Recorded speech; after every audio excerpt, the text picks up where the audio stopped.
Welcome to the Indianapolis Arrows franchise as we complete Season 4 in the regular season this episode. The Arrows are 77-62, a game ahead of the Guardians, who have been fighting all season long with us for that top spot. It's really turned into a two-man race, probably about like 40 games into the season, to be honest. Other teams just started to fall back in the standings, and now two remain, the Arrows and the Guardians. And the wild card is also close, so this month is everything to this organization right now. So we do finish up a 3-game set versus the Guardians here at home as we look to create a little bit of a distance, at least a game after this game. And we put Jordan Montgomery on the mound here, our ace. He is only 10-7 this year, though, through 27 starts. He has 10 no decisions. So he faces Andres Jimenez to lead off this game, and Jimenez hits one deep to right field. It's a leadoff home run. The Guardians know what's at stake. They have the experience. They've been here before, and it's 1-0 here for the Guardians.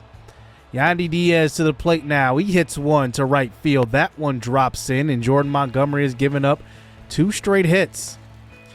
With 2 outs, that brings up Josh Naylor to the plate now as he walks, and now they have men on first and second with Ahmad Rosario coming to the plate. Now, here is a grounder up the middle. That one will be the final out of the first. And we do get out of that. Only 1 run given up. So here is Tanner Bibby leading off of last episode. Remember that this is his first career start. So he faces a tough lineup right away as Joey Meneses goes up the middle. That one will be a single to score 1. And look at this. It will score 2 as Ian Happ makes it all the way from first. And it is a 3-1 ball game. So now bottom 4 now. 4-3 game as Oijo Taikan hits one up the middle. That one will be a double play. But at least we tie the ball game up once again. So on to the top of the 8th now. Here is Ramon Aguila on the mound here as he faces Andres Jimenez. Aguila played most of his play this year at the AA level, and he's gotten moved up at the September call-ups.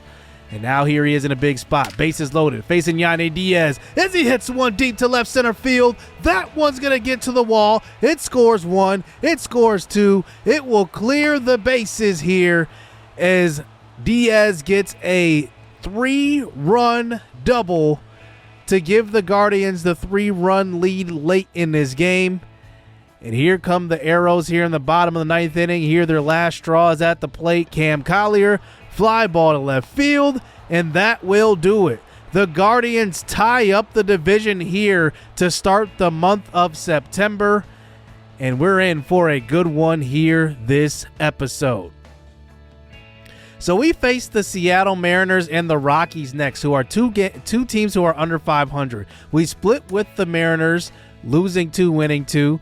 And then we go on the road and drop 2 of 3 versus the Rockies, bringing us to an 80-67 record.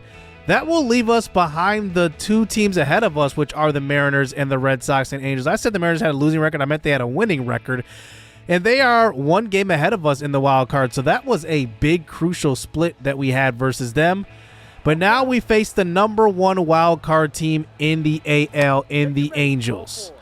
So here we are at home. Todd Workman gets the start today as he faces Nico Horner. He walks in, bringing up Freddie Freeman, who hits one well to right center. That one's going to get all the way to the wall. Anytime you hit one to the gap in this stadium, it's going to be probably a double and more than likely a triple, but Freddie Freeman, only with 39 speed, gets to second.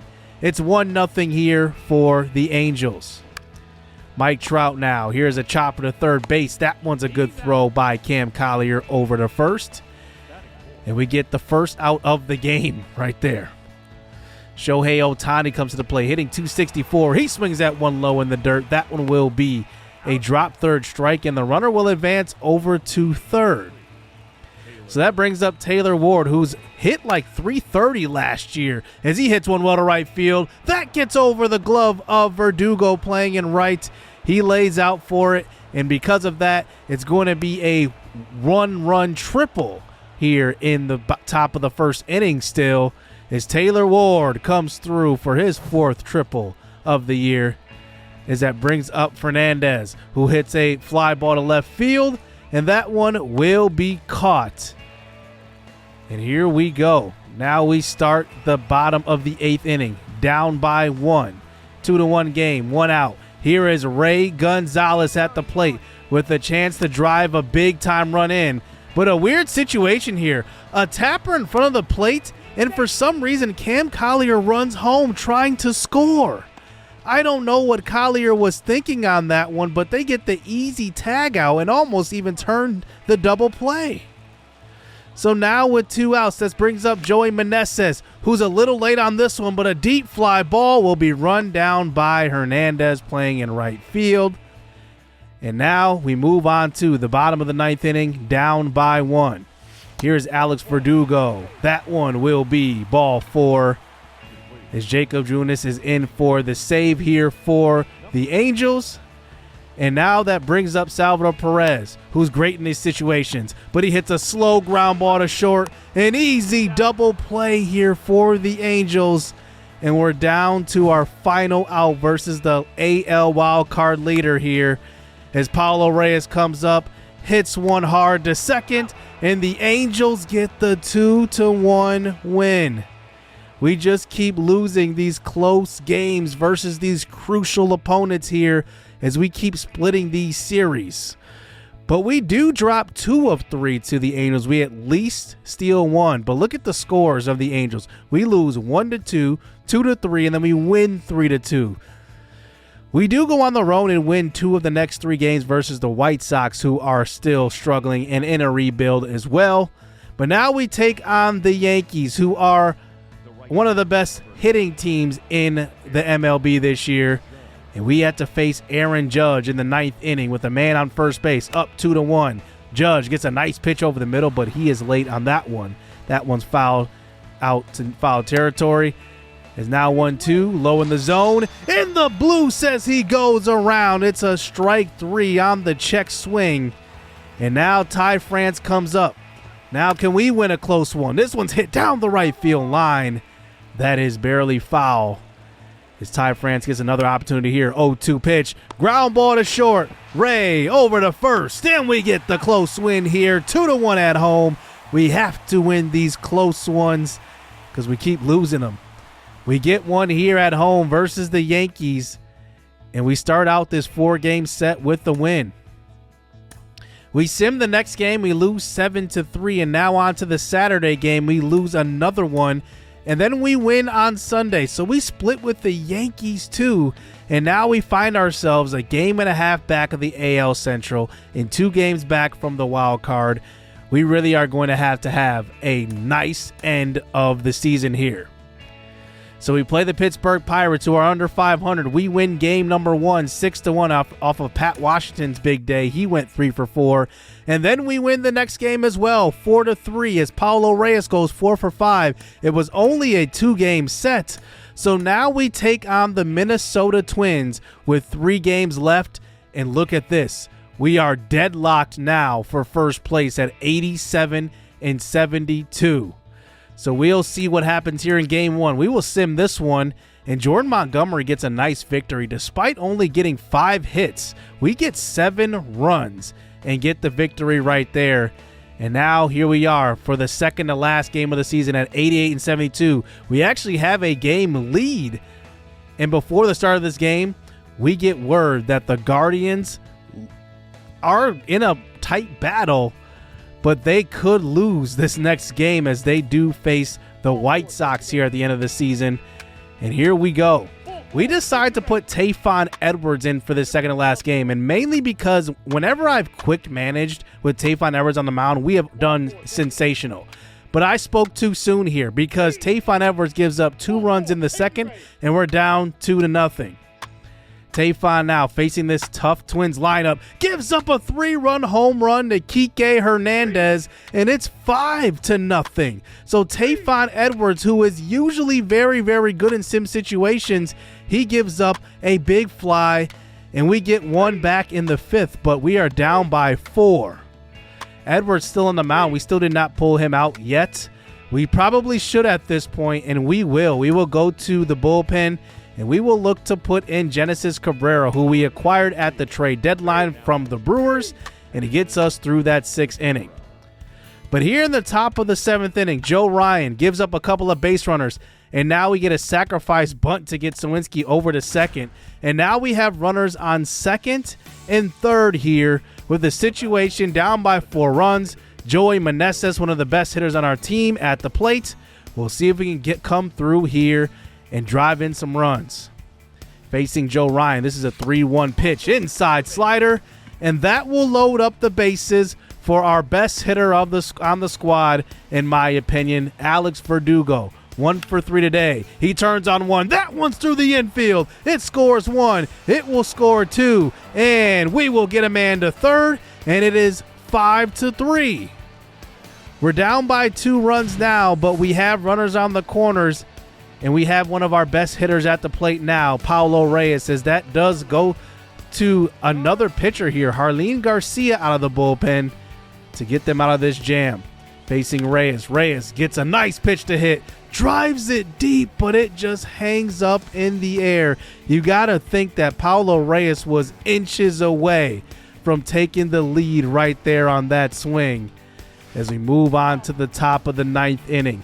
Now, our last batter. If we win this game, we have gotten word that we will clinch the division. We are down to our last out. Here is Ian Happ. He gets one low, 3-2 pitch, back to the track, to the wall, and Byron Buxton can't come up with it.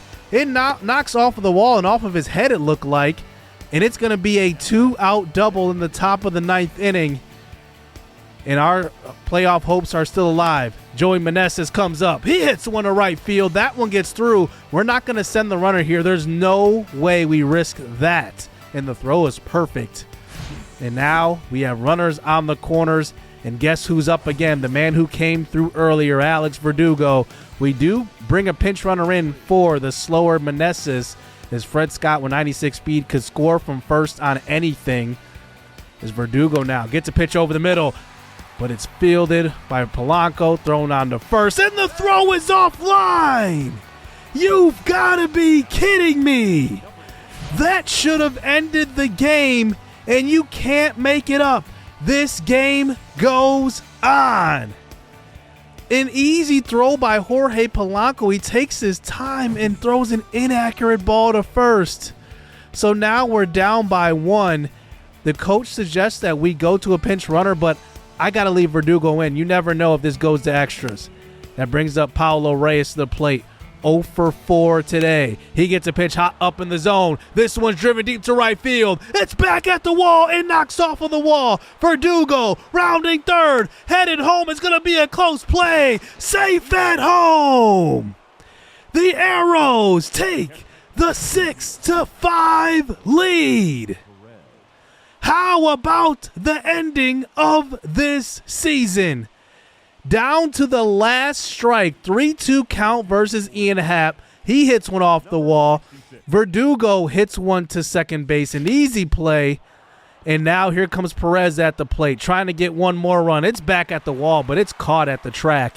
And now we are 3 outs away from clinching this division. Archie Bradley in for the save. He has been absolutely lights out and an all-star this year. He faces Kike Hernandez, who hits a lazy fly ball to left field. That will be the first out of the inning. Willie Castro at the plate next. He gets one over the middle. That one will get through the infield. Ian Happ dives for it, and it will be a single here with 1 out. Ryan Jeffers at the plate. A knuckle curve on the corner. A called strike 3. That was filthy, as that brings up Nick Gordon. 1 out away from a division title here in Season 4. Ground ball to 3rd. Cam Collier to 2nd. And the Arrows will go to the playoffs. A 6-5 miracle win. Down 5-1. We come all the way back. The most improbable win that you could ever see. Down to a 3-2 count with 2 outs in the top of the ninth, down by 3 runs, and we somehow come back and win. The Arrows officially clinched the division with the final record of 89-72. The last game does not matter. We actually end up losing that one to the Twins. But wow, I cannot believe it. We just did something that I've never, ever seen in this game. Down to the final out, down by 3 runs, and we come back and win it. You could not make up a better story than this one. The Arrows are going to the playoffs. What a crazy roller coaster episode of the last month. I wanted to have this as a short episode so we can get to the playoffs. And boy, what an ending. We get the division, so that means that we do have home field advantage, and we will face the Boston Red Sox here in the wild card round in a 3-game set. So we will see if we can advance on to the ALDS and possibly face the Rays. So hit subscribe. Hope you guys enjoyed this episode. We're here for the playoffs, so stay tuned. Let's get it. Let's go.